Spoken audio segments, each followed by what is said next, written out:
The Philosopher and the Crow. I became aware of a great rustling in the branches of a downed apple tree. A struggle, violent flapping and cawing with feathers flying. Animals fighting? As I got closer, I saw it was just the one bird, a crow. It was caught by its leg. A snake? I had seen that once. Saved a woodchuck from a snake. Would I intervene again? I came to understand this would be an easier decision. There was only the one agent, the crow. One leg was tangled in some sort of twine or string.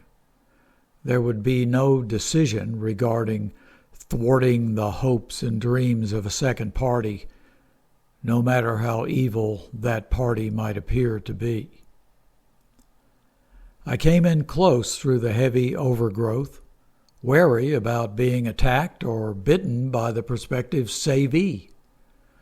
The situation seemed to be exactly as I had thought. The crow's leg was hopelessly tangled in a cloud of black twine. Measuring twine? Left in the crotch of a tree decades ago when the orchard fell into disuse. One would think it would be rotted by now, but some relics last an unexpectedly long time. "Thank goodness you've come," said the crow. This dialogue did not seem as unexpected as one might think.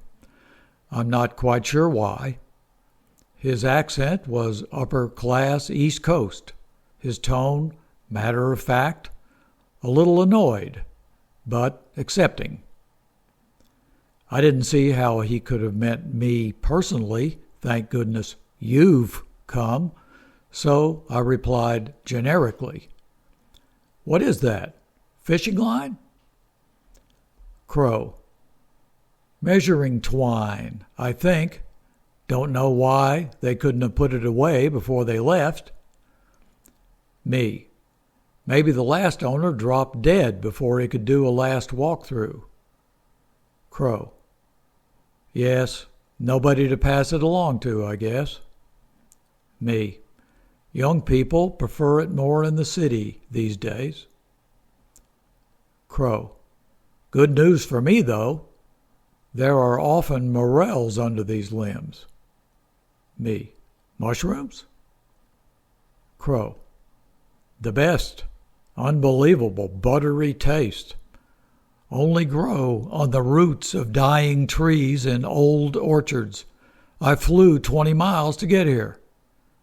Me. "Well, with your permission, I'll see what I can do." Crow. "I'd appreciate it." I began to strategize the task. I pushed a big ball of entanglement aside. The crow had winced a bit when I snapped my knife open. I let it go. I used my fingers to try to get the slack away from his leg and toes and began to form loops and cut them. It was going to take a while. Me. "How the hell did you get yourself so wound up here?" Crow. "Well, I got confused. I think I was unwinding clockwise when I should have been going counterclock and lost track, and it seemed to get worse and worse, so I started going back the other way. Then it got even worse. I kept cutting the loops and pulling the knots, and the whole stringy wad was beginning to loosen." Crow. "Thanks for doing this. I think when you get home, you will find some fine improvements there." Me. "You're kidding." Crow. "Well, you might want to just check around." Me. "You mean you've got compatriots who can fly over there and fix a loose shingle? Or is it more like you have some kind of control over the space-time continuum so you can, by mere thought, give me a new shingle, or for that matter, a new house and a new mountain to put it on?" Crow. Could be something like that. Me. As for the shingle, if properly carpentered, thank you, it isn't necessary. I am grateful for the offer. As for the mountain, I don't want that at all. I don't want anything like that. I want everything to be left alone exactly as it was when I was walking by here.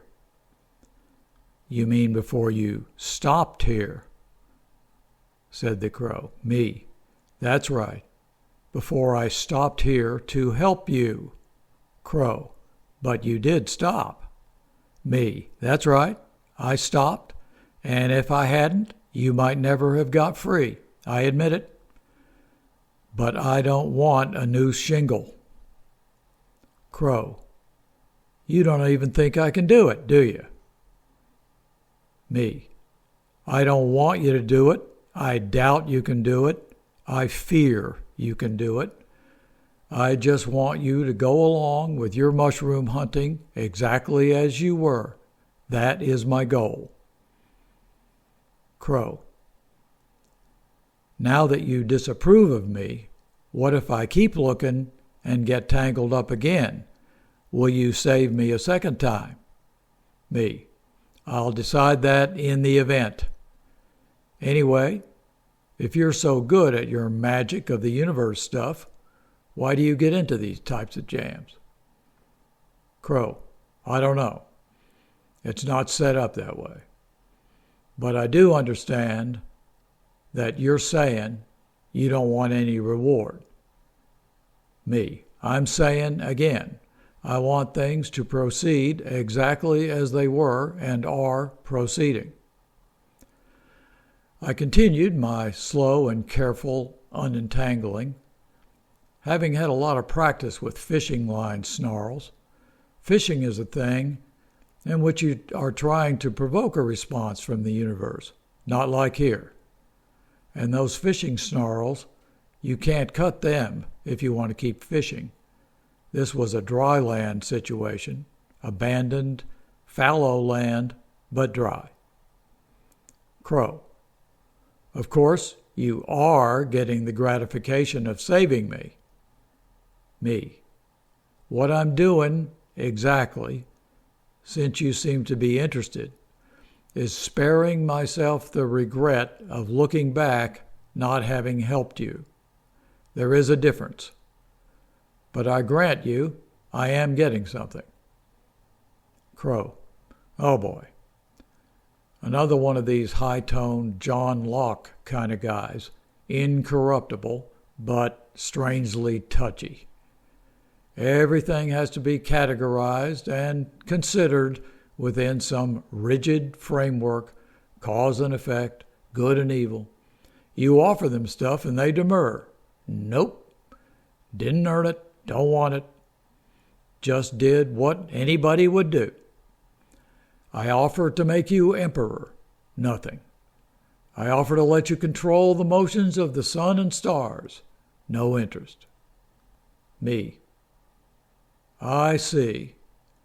That's all a reference to that Grimm's fairy tale where the fisherman releases an enchanted flounder and gets a nice hut to live in as recompense. And then keeps asking for more and more gold, servants, armies, and ends up asking to be able to move around the sun and stars, and then ends up back in his hovel because he pissed off the flounder by asking for too much. Crow. That's the one. Me. That never would have worked with me.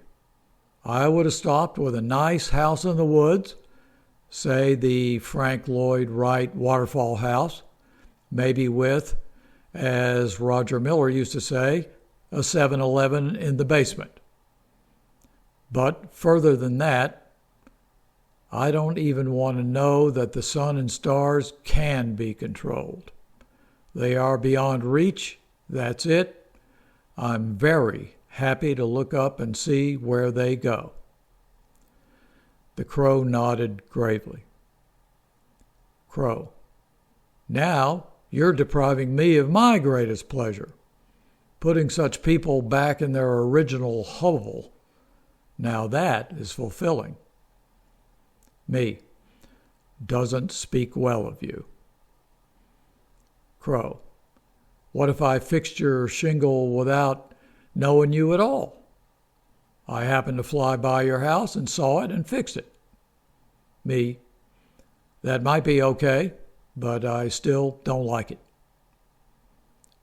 Crow. How about if your eye gets put out, or your child's eye? Would you go for a little reversal magic then? Me. Is that what this is all about? You're putting me on trial? Isn't this the sort of conversation that could go on forever? At that point, the last of the confining knots unraveled, and the crow was able to hop up onto a slightly higher limb, free and clear. Me. There, looks like you're good to go. I immediately wished I hadn't said that. It seemed a little self-aggrandizing. Crow. I am grateful. The crow looked bigger and sleeker now that he was free. I turned and started away.